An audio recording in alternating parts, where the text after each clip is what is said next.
Ayrılık ne olmuş neler etmiş, gelmiş bizi bulmuş var bir nesil. Ağlamadı nedendir hayır şerri, lakin zor söylemesi pek hoş değil.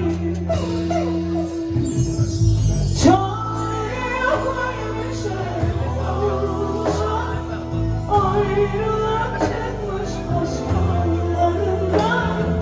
Unutma, unutma, ayrılmış olsak da sebep olacaksın. Çare yok ölmüşe olmuşa, ayrılık çıkmış aşk yollarından.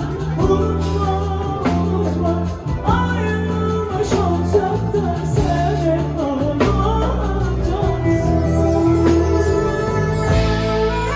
Ramazan Bey, teşekkür ediyoruz. Sağ olun.